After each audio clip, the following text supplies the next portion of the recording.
Hello everyone, welcome to AFS Hackers. I'm Afshan and this is the part 3 of the entry-level cybersecurity questions and answers. We have completed the 30 question. Now let's see the question number 31.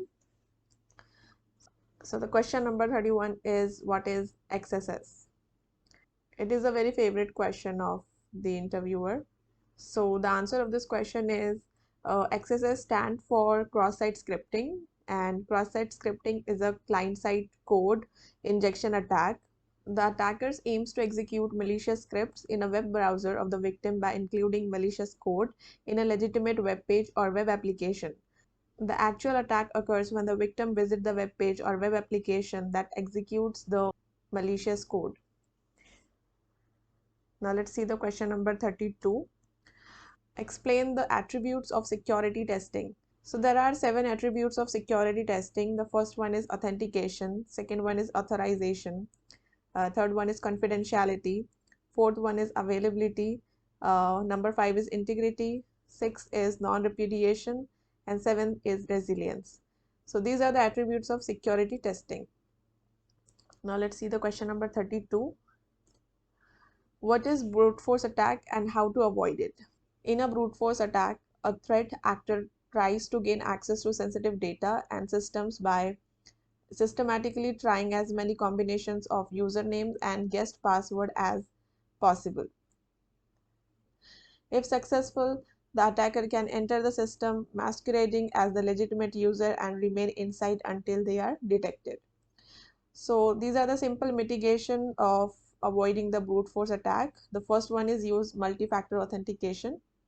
Obviously, multi-factor authentications provide the extra layer of security to your device and your system. Second one is set up policies that reject weak passwords. So obviously you can't set the weak passwords like ABCD or 1234. Avoid using these weak passwords. Number 3 is implement IT hygiene. That is gain visibility into the use of credentials across the environment and requires password to be changed regularly. Fourth mitigation is implement proactive threat hunting. So the threat hunting can expose the type of attack that standard security measures can miss. If a brute force attack has been used to successfully enter the system, a threat hunter can detect the attack even though it's opening under the guise of legitimate credentials. Okay, let's see the question number 34. What are the benefits of cybersecurity? So the following are some of the advantages of putting cybersecurity in place and keeping it up to date. The first advantage is businesses are protected from cyber attacks and data breaches. Second one is both data and network security are safeguarded. Third one is unauthorized user access is kept to a minimum. Fourth is there is a quicker recovery time after a breach. Protection for end users and endpoint devices, obviously your critical infrastructure or your database or your systems. Regulatory compliance, operational consistency, and the last one is developers, partners, consumers, stakeholders, and employees have a higher level of trust in the company's reputation. So these are the benefit of cybersecurity. Let's see the question number 35. So question number 35 is, what are the common cybersecurity attacks? So here is a list of common cybersecurity attacks. The first one is malware. So in malware category, you can find many attacks, that is virus, worm, DDoS attack, Trojan horse, etc. Second one is cross-site scripting or XSS, denial of service, that is DOS, domain name system attack, DNS level attack, man in the middle attack, SQL injection attack, phishing, session hijacking, and the last one is brute force. So these are the common cybersecurity attacks. Let's see the question number 36. What do you mean by shoulder surfing? So the shoulder surfing is a type of social engineering technique used to obtain information such as personal identification number or PINs, passwords, and other confidential data by looking over the victim's shoulder. So let's see the question number 37. What do you mean by phishing? So according to NIST, a technique for attempting to acquire sensitive data such as bank account numbers through a fraudulent solicitation in email or on a website in which the perpetrator masquerades as legitimate business or reputable person.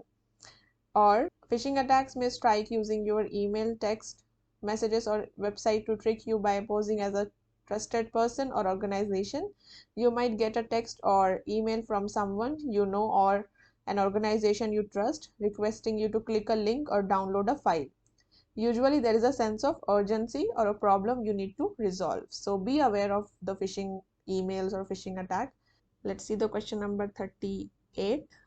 The question is, what is encryption different from hashing? I did not know about the difference between encryption and hashing. When interviewer asked me this question, I was completely blank at that time. Like, I did not know the difference. I know the what is hashing, I know what is encryption, but I don't know the difference between encryption and the hashing. So let's see the difference. Both encryption and hashing are used to convert readable data into an unreadable format. The difference is that the encrypted data can be converted back to original data by the process of decryption, but the hash data cannot be converted back to the original data. So it's a very simple difference, but I did not know. So let's see the question number 39. What is a firewall and why is it used? So this is a very basic question, but many interviewers ask me this question. Like maybe at least 4 or 5 interviewers asked me this question. And if you are preparing for the SOC analyst or maybe the cybersecurity analyst, then you might get asked this question, like what is firewall, what is VPN?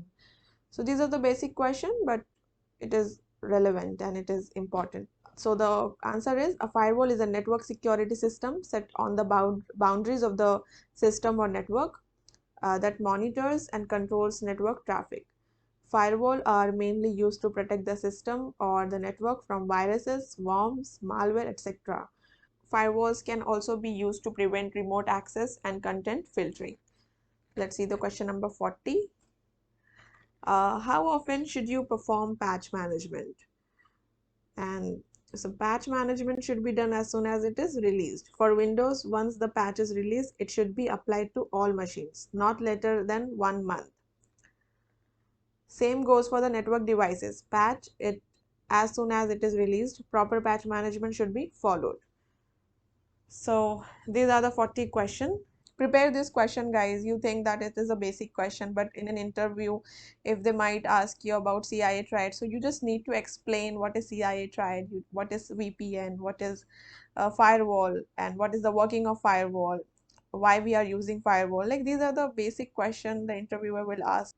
I'm also working on the next video of this series, that will be the part 4, and in that video we will be discussing about the different attack types, like what is XSS, what are the types of XSS, and how we will prevent, what is SQL injection, what are the types of SQL injection. So I'm gonna make a separate video for these particular attack types and the prevention and the mitigation. So stay tuned for the next video. And for this video, I hope you like this video. If you did, then share this video with your friends and your colleagues. And yes, don't forget to subscribe to my YouTube channel. We'll see you guys in my next video. Till then, take care and keep hacking.